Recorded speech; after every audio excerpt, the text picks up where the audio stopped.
João Cancelo to Barcelona. Here we go. João Cancelo is a Barcelona player. You probably know the resume. League titles in 3 different countries. FIFA World 11, 2 PFA Team of the Year nods, Champions League final, the kind of fullback who doesn't just defend and overlap. He actually runs games from positions most defenders wouldn't dream of touching. And now, FC Barcelona are bringing him back. Here's the thing though, Cancelo has never been safe. He's never played it simple. And that's exactly what makes this so interesting. At City, he wasn't just a full back. He was stepping into midfield, dictating tempo, rewiring attacks from the inside out. Those progressive passing numbers, elite. His positioning, unconventional, risky, brilliant. At Barcelona under Xavi, he played over 40 games, scored important goals.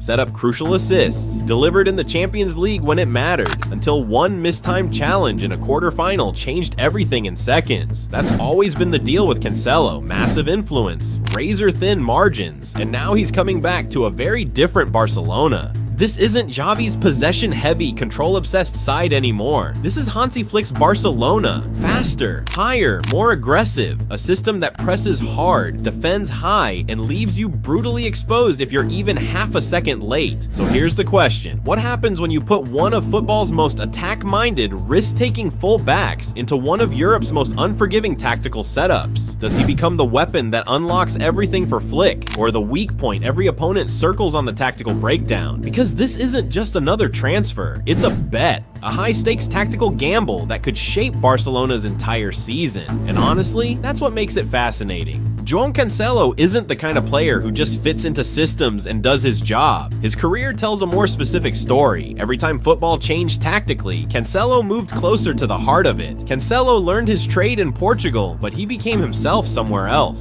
By the time he left Benfica for good, it was obvious he wasn't a traditional defender. At Valencia, Inter, Juventus, he kept getting pushed higher, wider, sometimes even out on the wing like a forward. Coaches saw his quality on the ball and trusted him with freedom. But it wasn't real control yet, just space to roam. That changed at Manchester City. City didn't sign Cancelo to bomb down the wing and whip crosses in. Under Pep Guardiola, he became something far more interesting. A hybrid fullback midfielder, one of the most tactically demanding roles in modern football. Instead of staying wide, Cancelo would tuck inside during build-up and operate from central areas. From there, he could drive the ball forward through the middle, create overloads next to the holding midfielder, thread passes into the half spaces that broke defensive lines. In the 2020-21 Premier League season, Cancelo played 28 league games and scored twice, but the numbers that mattered more were the ones showing him among City's top defenders for progressive passes, touches in the middle third, and chances created from open play. This wasn't just aesthetic, City controlled games through him, and when they lost the ball, Cancelo's central position let them press immediately. One of the reasons Guardiola kept picking him in the biggest matches. The results?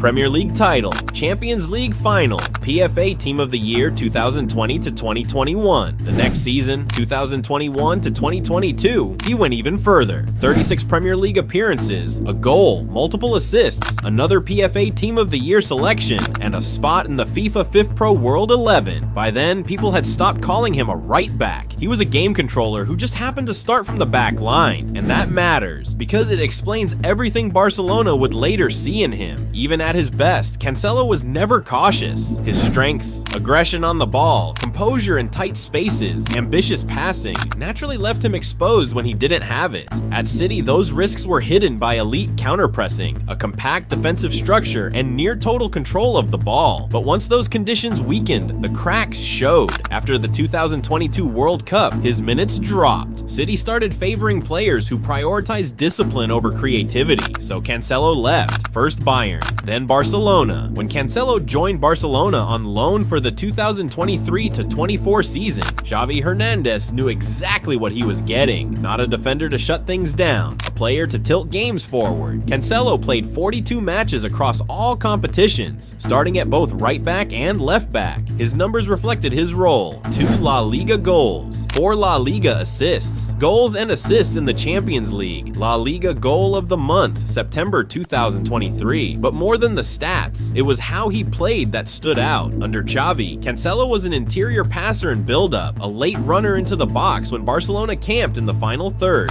and a connector in the half spaces between midfield and attack. In games where Barcelona dominated possession, Cancelo basically became a 4th or 5th attacker. He'd pop up between the lines, combine quickly, deliver final balls from angles most defenders never reach. His best moment came in the Champions League against Porto, a night where he scored, assisted, and ran the game. In those moments, he looked exactly like the Manchester City version: decisive, confident, unstoppable. But Xavi's Barcelona also revealed the other truth about Cancelo. When control slipped, he was often the one caught defending open space. The clearest example? The Champions League quarterfinal against PSG in transition, exactly the situation Cancelo struggles with most. One aggressive defensive move resulted in a penalty. The tie shifted. Barcelona's momentum died. That moment didn't ruin his season, but it clarified the risk. And here's the line that matters for everything ahead. Under Xavi, Cancelo had freedom, but the system absorbed the risk. Barcelona controlled possession. They played at a slower tempo. They had deeper security behind the ball. When Cancelo pushed up or tucked inside, the structure covered for him. Let's be clear, Cancelo is not a defensive specialist, a conservative fullback, a stay wide and cross defender. Cancelo is a ball progressor from deep positions, an inverted midfielder disguised as a fullback, a creative outlet from the back line, a decision maker in the final third. His weaknesses are just as obvious: aggressive 1-versus-1 defending, recovery runs in open space, risk-taking near his own box. This duality isn't a flaw, it's who he is, and it's exactly why his return to Barcelona now carries so much more weight than before, because the system around him, it's completely different. Under Hansi Flick, Barcelona's football isn't just a stylistic tweak, it's a structural shift. The headline numbers tell you something's changed before you even watch the tactics. After 19 La Liga matches, Barcelona have 49 points, 16 wins, 1 draw, 2 losses. They've scored 53 goals and conceded 20. That's 2.79 goals per game and 1.05 against. This matters for Cancelo because those numbers aren't just good form. They reflect a team that plays on the front foot, pins opponents back for long stretches, and accepts that games will be decided in high-tempo moments, not slow, patient control. So how does Flick get there? On paper, his Barcelona usually lines up in a 4-3-3 with 2 8s pushing forward, or a 4-2-3-1 with a dedicated number 10 between the lines. That's not just cosmetic, it decides where the free man shows up during build-up. According to Coach's Voice, after 22 La Liga games under Flick, Barcelona posted the highest average possession at 66.5%,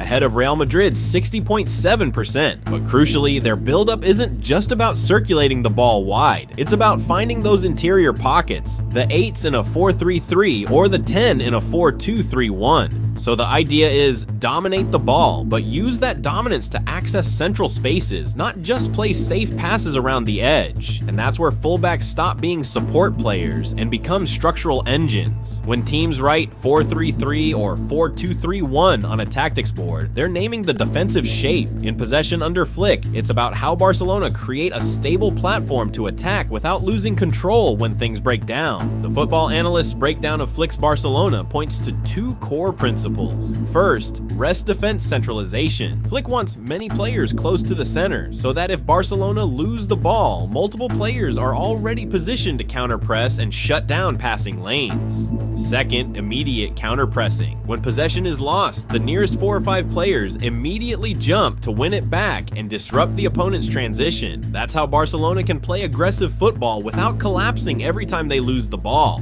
when it works. But it also explains why the fullback role is so demanding. The fullback is often one of the players asked to step inside and make that rest defense shape actually functional. Flick's teams compress the pitch. That requires a high defensive line. The same Football Analyst piece describes how Flick uses high defenders as part of his possession and counterpress approach. A higher line shortens distances between units, supports the press, and keeps the team compact. But here's the trade-off that defines elite football. If the press is beaten, space opens up behind the line, and at Champions League level, teams live for that moment. That's why Flick's high line has become such a talking point, and why it's drawn public criticism. Thierry Henry, speaking on CBS Sports after a Barcelona defeat in Europe, warned that the high line can get exposed against top opposition. You guys going to talk to us about Barcelona and that high line, Thierry? Yes.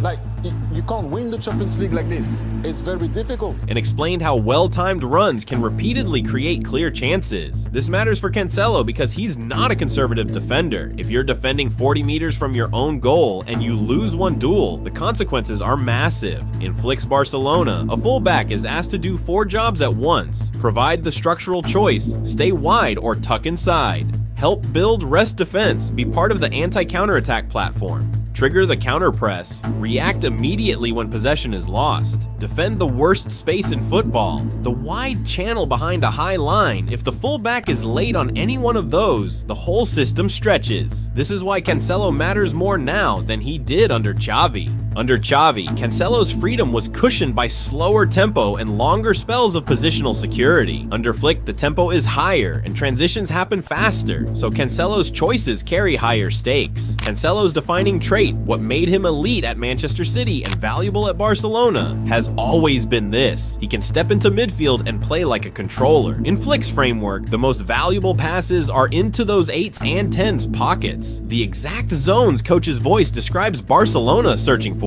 So Cancelo gives Barcelona another high-quality passer into those areas, another dribbler who can break the first line, another extra midfielder who changes how opponents have to mark. Against mid-blocks, that can be decisive. Teams that want to sit compact and deny central access can't just focus on Barcelona's midfield, because Cancelo can become midfield. But here's the flip side. Flick's Barcelona is a system amplifier. If you put a high-variance player into a high-variance environment, you don't get an average outcome. You get extremes. Cancelo thrives when opponents are pinned back. Barcelona's counter-press is sharp and the rest defense is intact, but when the press breaks, distances open up, or the match becomes chaotic, Cancelo gets forced into emergency defending in large spaces, the exact context where his aggression can flip from weapon to liability. And because Barcelona are playing higher and faster, those moments can happen more often, not because they're worse, but because the style invites higher tempo phases. So when Barcelona bring Cancelo back now, they're not just adding a right back, they're adding a structural player to the most sensitive part of Flick's system: the build-up platform, the rest defense shell, the counter-press trigger, and the wide space protection behind a high line. That's why this signing matters now more than ever. Barcelona aren't adding depth, they're adding volatility, the kind that can win you titles or decide European nights. This is where it gets interesting, because with João Cancelo, you're never just signing a right back, you're signing a tactical lever, a player who changes your build-up, changes your attacking spacing, and changes the exact types of chances you concede when things go wrong. And under Flick, that lever becomes even more powerful, because Flick's Barcelona is already built on thin margins. So when you add Cancelo into that machine, you get 2 possible realities. Path A: Flick's base formations on paper, 4-3-3 or 4-2-3-1, are only the starting point. In possession, the real question is always, where do you create your extra man? Cancelo gives Barcelona the cleanest answer possible. The fullback becomes a midfielder, and that changes everything. It creates a box midfield, 2 deeper, 2 advanced central options. It forces opponents to choose. Do you press the pivot and leave Cancelo free inside? Or do you track Cancelo and open a wide outlet for the winger? Against a mid-block, that's suffocating. The block wants to protect the center, but Cancelo steps into the center anyway, then plays forward early into the 80s or the 10 pocket.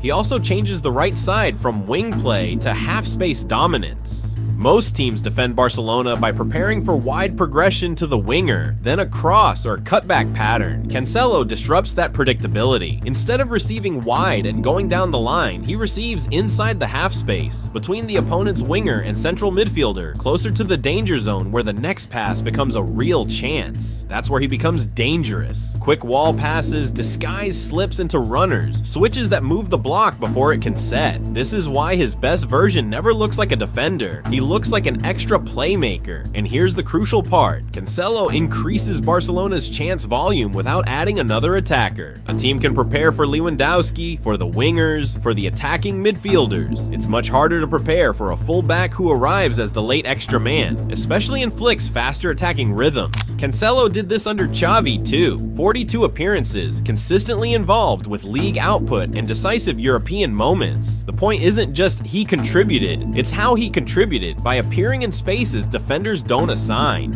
Under Flick, the reward is multiplied. Flick's Barcelona is built to win the ball and attack quickly. When that works, Cancelo becomes a multiplier because he can receive immediately after the regain, play the first forward pass, and carry the ball into midfield traffic without panicking. In those phases, Cancelo doesn't support, he accelerates. And when Barcelona are already scoring at a high rate, that acceleration can turn dominance into blowouts. So yes, Path A is real, but the reason this is called the scary truth is because Cancelo doesn't only give you Path A, he also increases the consequence of Path B. Path B, the scary part isn't that Cancelo can't defend, that's lazy analysis. The scary part is this: Cancelo's attacking value comes from taking up positions that create risk if the press fails. And Flick's system, by design, accepts more transitional moments. That means Cancelo's risk isn't occasional, it becomes structural. In a high-line system, the worst defensive situation isn't defending crosses, it's this: you lose the ball, the opponent breaks the first wave, and suddenly your fullback is sprinting back into a wide channel, defending an open space with the box in view. That's exactly the type of moment where Cancelo's weaknesses can show. Aggressive stepping out, reaching for a tackle, committing to a duel early.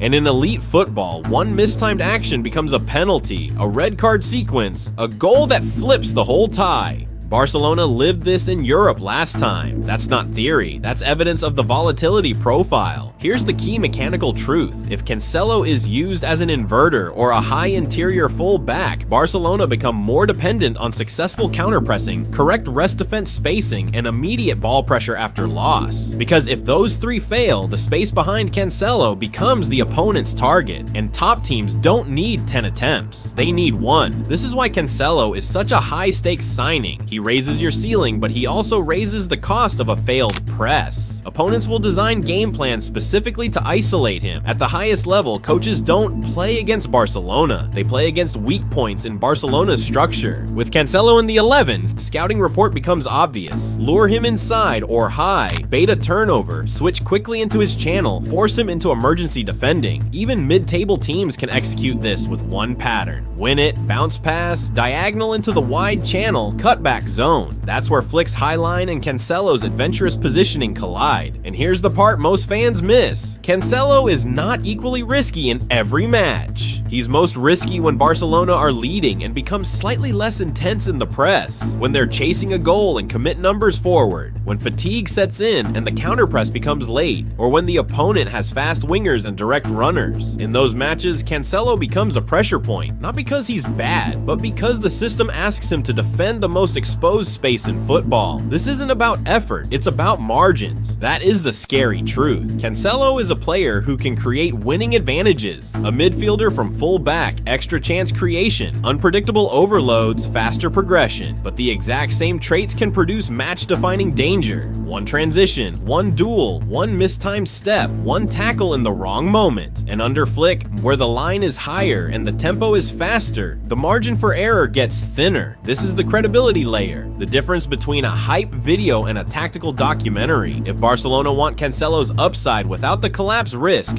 4 protections matter. First, rest defense must be deliberate, not accidental. Barcelona need a stable platform behind attacks. That usually means one fullback stays deeper when the other goes, or the nearest center back shifts early, or the pivot holds position and protects the channel. The key is, Cancelo can roam, but someone must own the space he leaves. Second, early coverage from the pivot or right center back. The best systems don't react to transitions, they predict them. If Cancelo steps inside, the right center back must be ready to widen early and defend the channel tunnel before the runner arrives. If that reaction is late, Cancelo is forced into emergency defending near the box. Third, winger discipline on Cancelo's side. If the winger stays high and disconnected while Cancelo inverts, Barcelona risk losing both the wide defensive coverage and the ability to slow counters early. So the winger's job becomes tactical, not glamorous. Block the opponent's outlet, delay the transition, buy time for the rest defense to set. Fourth, game state management. The smartest teams don't play one speed for 90 minutes. There will be matches where Cancelo should be more conservative, less inverted, more selective with risk. If Flick treats every match like a highline demonstration, elite opponents will punish the predictable exposure. So here's the reality. João Cancelo returning to Barcelona isn't a story about quality. That part is settled. It's a story about what type of Barcelona Flick is building and whether the system can carry a player whose superpower is controlled chaos. When it works, Cancelo makes Barcelona feel impossible to contain. When it breaks quickly, and it breaks loud. That's why this signing can define titles or define eliminations. So here is the truth stripped of hype.